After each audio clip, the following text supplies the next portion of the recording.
प्रशांत अद्वैत foundation संस्था के संस्थापक आचार्य प्रशांत ने भारत आध्यात्म दर्शन राष्ट्रीय पुस्तक का विमोचन तपोवन स्थित एक रिजॉर्ट में किया। कितना सार्थक है ये, एक राष्ट्र को बचाने के लिए, एक देश को बचाने के लिए सबसे महत्वपूर्ण काम है, भारत के लिए ही नहीं पूरे विश्व के लिए।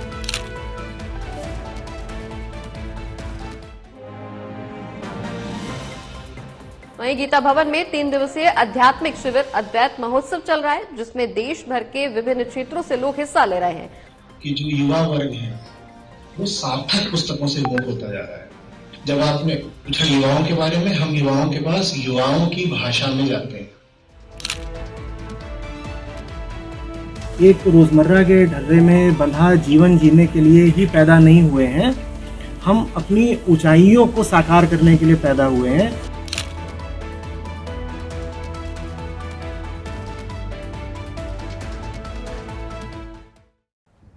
नमस्ते आचार्य जी। मैं आपको पिछले 2 साल से सुन रही हूँ। मेरा पढ़ाई के प्रति बचपन से कभी रुझान नहीं रहा है। मेरे लिए पढ़ाई एक बोझ की तरह रही है। जब 18-19 साल हुए तो लगा कि हाँ, जीवन यापन के लिए थोड़ा कमाना भी ज़रूरी होता है। तो मैंने उतने भर की जितना ज़रूरी था उतना पढ़ के किसी तरह एक एग्ज़ाम क्वालिफाई कर लिया, just to earn the money. अब स्थिति ये आ गई है कि पूरी लाइफ आगे पड़ी हुई है और मुझे कुछ भी नहीं आता है। मतलब सब्जेक्ट्स की नॉलेज है, पर वो नॉलेज उतनी डीप नहीं है कि मतलब एक इंटरेस्ट उसमें डेवलप हो जैसे लोगों का होता है। तो मेरा यही प्रश्न है कि पढ़ना क्यों ज़रूरी है किसी भी इंसान के लिए। जो एक पढ़ाई, एक स्ट्रक्चर तैयार किया जाता है कि आपको पढ़ना ही होता है, ये सब्जेक्ट्स की नॉलेज होनी ही चाहिए, तो क्यों ज़रूरी है? मुझे तो बोझ लगती है। हम इसको मूलभूत तरीके से लेते हैं।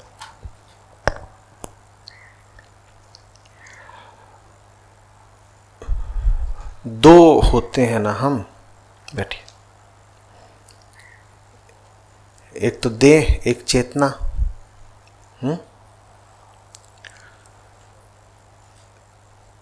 देह को खाना चाहिए, कपड़ा चाहिए, कुछ सुविधाएं चाहिए, सर पर छत चाहिए। वो क्यों मिले आपको? कहाँ से आ जाएंगी? कोई क्यों दे दे आपको? या तो आप कह दीजिए कि वो सब नहीं चाहिए, या फिर ये कह दीजिए कि वो सब मैं स्वयं ही जंगल से जुगाड़ लूंगी। पर अगर आपको अब ये है, ये कुर्ता आपको चाहिए, तो किसी ने बनाया होगा ना। वो आपको ये क्यों दे दे? ये माइक आपको चाहिए, किसी ने बनाया होगा ना। वो आपको क्यों दे दे? उसने श्रम लगाया है, इसमें अपना जीवन लगाया है, वो आपको ये क्यों दे दे?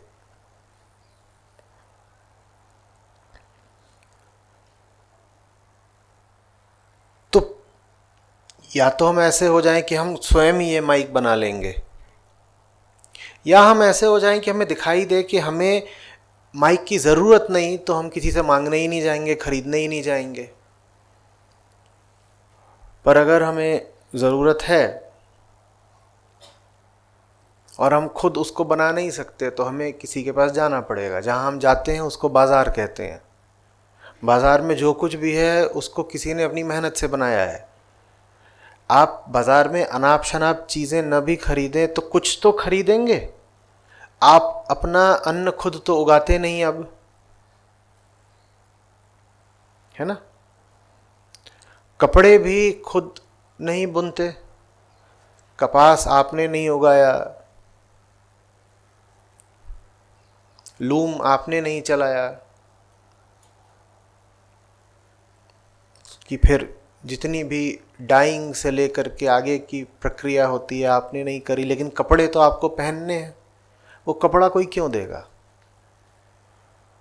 तो वो तब देगा जब आप भी उसे बराबर का कुछ दे सकें। बार्टर, है ना। आप उसे बराबर की कोई चीज़ कैसे दे पाएंगी अगर आपके पास संसार का कुछ ज्ञान ही नहीं है? मैं अभी फॉर्मल एजुकेशन की बात कर रहा हूँ, आध्यात्मिक शिक्षा की नहीं। अगर आपने जो संसार की फॉर्मल एजुकेशन है, औपचारिक शिक्षा है, वो ली ही नहीं है, और आप किसी के पास गई हैं कि मुझे एक स्वेटर दे दो, तो कहेगा मैं दे दूंगा देवी जी, लेकिन आप भी तो मेरी कुछ सहायता करिए। और ये बात तो न्याय संगत है, इसमें तो कुछ गलत नहीं है, इसमें कहीं कुछ हिंसा या क्रूरता नहीं है। वो कहेगा देखिए बिल्कुल ठीक बात है कि मैं आपको ये स्वेटर दे दूं, लेकिन मेरी भी कुछ जायज़ ज़रूरतें हैं, आप भी मुझे कुछ दीजिए ना। आप उसे कैसे देंगी अगर आपके पास संसार का कुछ ज्ञान ही नहीं है? तो आपके पास भी तो कुछ भौतिक होना चाहिए ना। अगर आपको कुछ भौतिक चाहिए किसी से, या फिर आपके पास कुछ बहुत ही अद्भुत और पराभौतिक अलौकिक हो जो आप उसको दें और वो कहे ठीक है आपने जो मुझे चीज दी वो मैं खा पहन नहीं सकता, लेकिन फिर भी वो इतनी ऊंची चीज है कि उसके बदले में मैं आपको स्वेटर दिए देता हूं। तो इसलिए सांसारिक ज्ञान चाहिए होता है। उपनिषद कहते हैं अविद्या भी आवश्यक है,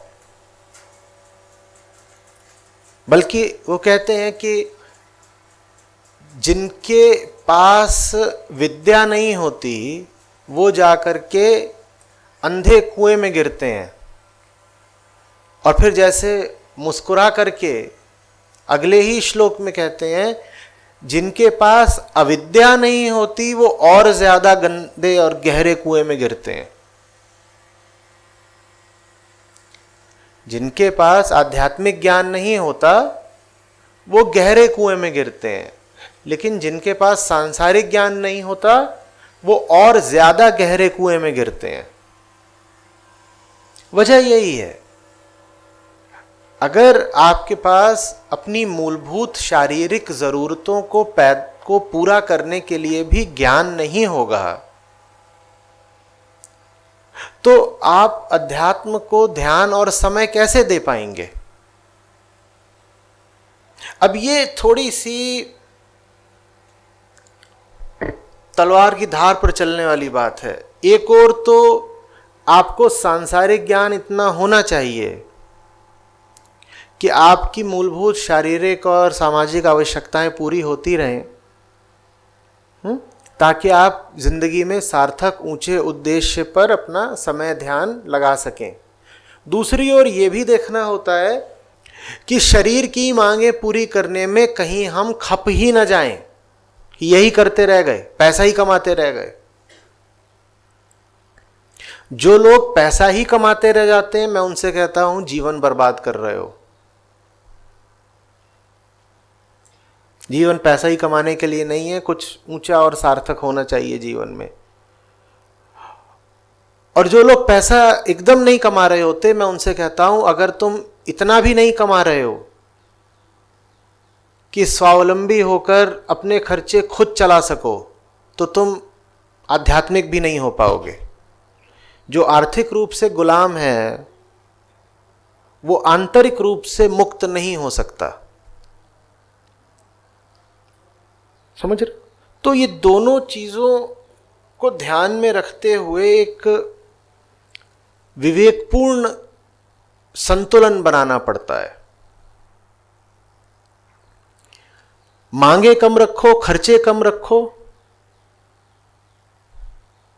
लेकिन जितने अपने खर्चे हों उनको चलाने के लिए कमाओ जरूर। और अगर कमाना है तो सांसारिक ज्ञान चाहिए, उसी के लिए हमारी पूरी ये औपचारिक शिक्षा फॉर्मल एजुकेशन होती है जो आप बचपन से लेकर कॉलेज तक पढ़ते हैं। उसका लाभ यही है, वो सब पढ़ोगे तो अपना खर्चा पानी निकाल पाओगे, बस इतना ही है उसको। लेकिन अगर आपने कुछ और बना लिया तो वो उस शिक्षा का दुरुपयोग है। आप सोचने लगे कि आप बीकॉम, बीएससी, बीटेक वगैरह कुछ करें या पीएचडी ही कर लें तो उससे आप आंतरिक रूप से भी बहुत ऊंचे आदमी बन जाएंगे, तो ऐसा नहीं होने का। विद्या अविद्या दोनों चाहिए। अविद्या विद्या की जगह नहीं ले सकती। अविद्या माने क्या? यही सांसारिक भौतिक शिक्षा, formal education, education of the material, education of the world, दोनों चाहिए होते हैं। उपनिषद विज्ञान का स्थान नहीं ले सकते, और विज्ञान आप कितना भी पढ़ लो, अगर उपनिषद नहीं पढ़े हैं तो जीवन व्यर्थ जाएगा। दोनों एक साथ चाहिए होते हैं। तो उपनिषद स्वयं कहते हैं कि जिसके पास विद्या और अविद्या दोनों हैं, वो मृत्यु को पार करके अमर हो जाता है। लेकिन जो कोई ऐसा फंसा कि उसके पास सिर्फ विद्या है या सिर्फ अविद्या है, वो गहरे कुएं में जाकर गिरता है। दोनों होने चाहिए। भारत के साथ ये थोड़ी सी विडंबना रही है कि यहां अध्यात्म का मतलब ही बन गया सांसारिक अकर्मण्यता। लोगों के मन में न जाने कैसे छवि बन गई है कि आध्यात्मिक आदमी तो सांसारिक रूप से निठल्ला हो जाता है, वो दुनिया के अब किसी काम का नहीं रह जाता। ये बिल्कुल बेहुदा और गलत बात है।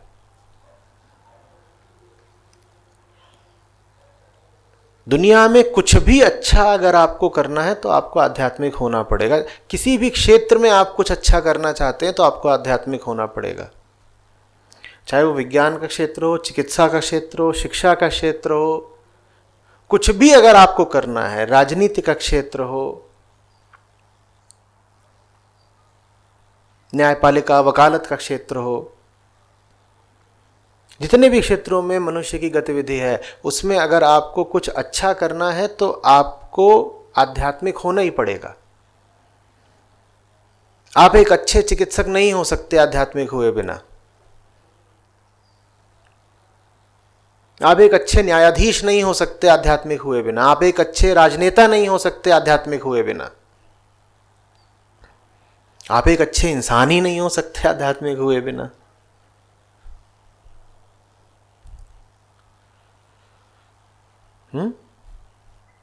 तो इसलिए दोनों चाहिए होते हैं।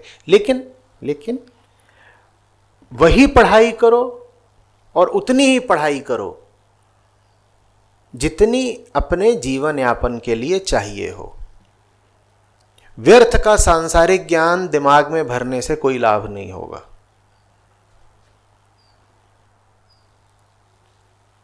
जिस क्षेत्र में जीवन यापन करना हो उस क्षेत्र का पूरा ज्ञान लो, उसको डूब के पढ़ो,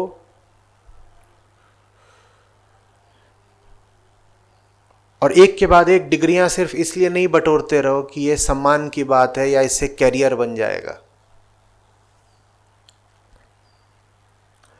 पढ़ो जरूर, जितना पढ़ो अच्छे से डूब कर पढ़ो, और ये याद रखो कि औपचारिक शिक्षा आध्यात्मिक शिक्षा का विकल्प नहीं हो सकती। कुछ स्पष्ट हुई है बात या कुछ और पूछना है? हाँ सर, जैसे पढ़ाई का आपने बताया कि करना चाहिए, तो मैं कोशिश करती हूँ पढ़ने की। वो एक हफ्ते तक रहता है ट्यूनिंग उसके साथ, फिर वो मेरा मन हट जाता है।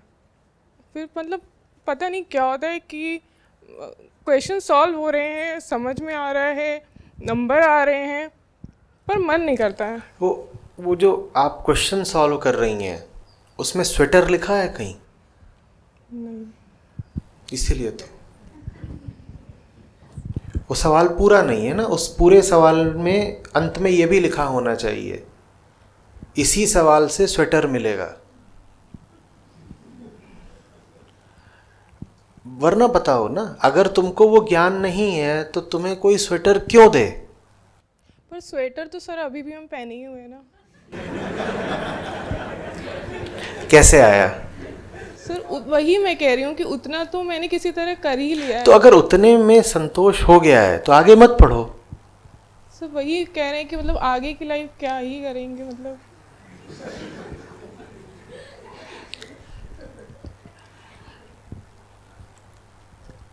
कुछ समझ में नहीं आता है। मतलब स्वेटर चाहिए या नहीं चाहिए? तो सर वही तो कह रहे हैं, स्वेटर तो मैं पहन, रोटी कपड़ा मकान जो बोलते हैं बेसिक नेसेसिटी, वो है मेरे पास। अगर ईमानदारी से ये लग रहा है कि रोटी कपड़ा मकान और अपनी आवश्यकताओं बाकी ज़रूरतों के लिए कमा खा लोगे, जितनी शिक्षा है उतने में ही, तो मत पढ़ो आगे। पर सर जो एक टैबू बना दिया गया है कि अरे तुमको तो ये भी नहीं आता है, साइंस भी नहीं आती है, ये भी नहीं वो आता तो है। सब कुछ किसी को भी नहीं आता है। पर सर किसी को आता है तो उसी का लेके बताया जाता है, इसको तो नहीं, आता किसी है। को भी नहीं आता, किसका लेके पर बताएंगे? आपको तो सब आता है। नहीं, मुझे नहीं आता, एकदम नहीं आता है। सर आपने इतने बड़े बड़े एग्जाम्स निकाले हैं। नहीं सच। मेरी किसी भी एग्ज़ाम में कोई ऑल इंडिया 1 रैंक तो आई नहीं थी, तो कुछ गलतियां करी होंगी तभी नंबर कटे होंगे, तो सब कुछ तो नहीं आता।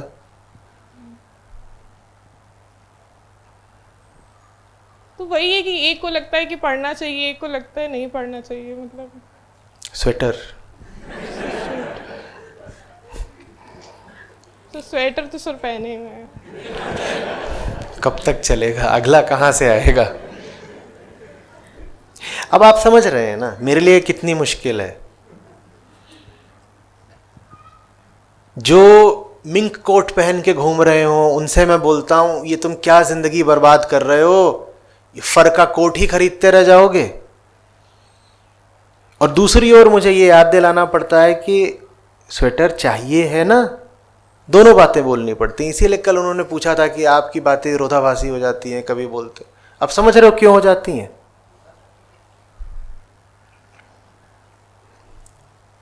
गुलामी करनी पड़ेगी अगर खुद नहीं कमाओगे, और खुद नहीं कमा सकते बिना ज्ञान के, बिना शिक्षा के। सर गुलामी तो सर नौकरी करके भी है। वो तो फिर भी थोड़ी अधिकार की गुलामी है जिससे त्यागपत्र दे सकते हो, वो दूसरी गुलामी होती है, वहां से त्यागपत्र भी नहीं दे पाओगे, बंधुआ मजदूर बन जाओगे।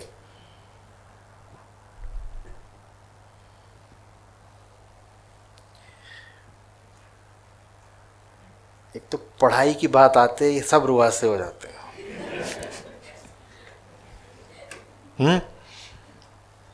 मैं नहीं कह रहा हूं कि जबरदस्ती डिग्रियां इकट्ठा करते रहो, नहीं, डरो मत, लेकिन मूलभूत शिक्षा लेनी जरूरी होती है। कुछ बातें हैं दुनिया की जो नहीं पता होंगी तो पूरे इंसान भी नहीं बन पाओगे।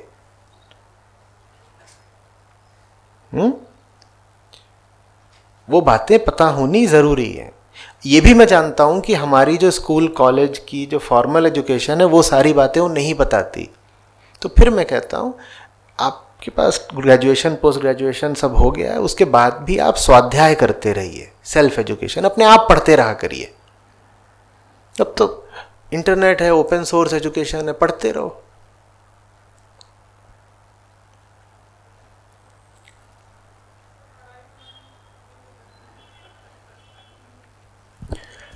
ये सारी गलती स्वेटर की है, ये आपको ज़्यादा आसानी से मिल गया है, इसलिए आपको समझ में नहीं आ रहा कि शिक्षा का महत्व क्या है। तो यही बात है कि अगले शिविर में नहीं आने दिए जाओगे, ये लोग डोनेशन मांगते हैं, कमाओगे नहीं तो डोनेशन कहाँ से दोगे? न शिविर में आ पाओगे, न मेरे हाथ मजबूत कर पाओगे। कमाओगे नहीं तो संस्था को भी कैसे दोगे बताओ?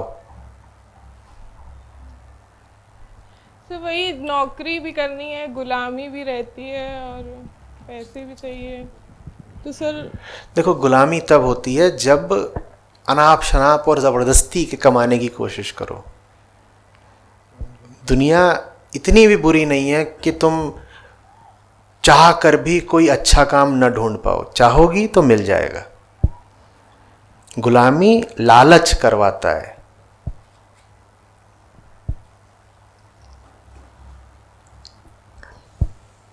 तो मुझे जो समझ में आ रहा है वो ये समझ में आ रहा है कि कुछ व्यवस्थाएं हैं, निर्धारित कर दी गई हैं और हम लोग को कहा जाता है आप ट्राई करते रहिए, आप ट्राई करते रहिए और ट्राई करते रहिए और ट्राई करते रहिए। और मुझे पता नहीं यही कॉन्सेप्ट से चिढ़ हो गई है, तो मुझे इसीलिए पढ़ाई से चिढ़ हो गई है। स्वेटर मत करो, फिजूल ट्राई मत करो, पर इतना कर लो कि अपने पाँव पे खड़े हो सको, आर्थिक रूप से मुक्त रहो। बस इतना कर लो। ये नहीं समझ में आ रही बात? इतना तो करोगे ना, नहीं तो किससे मांगने जाओगे? और जो देगा वो बड़ी भारी कीमत वसूल करके देगा।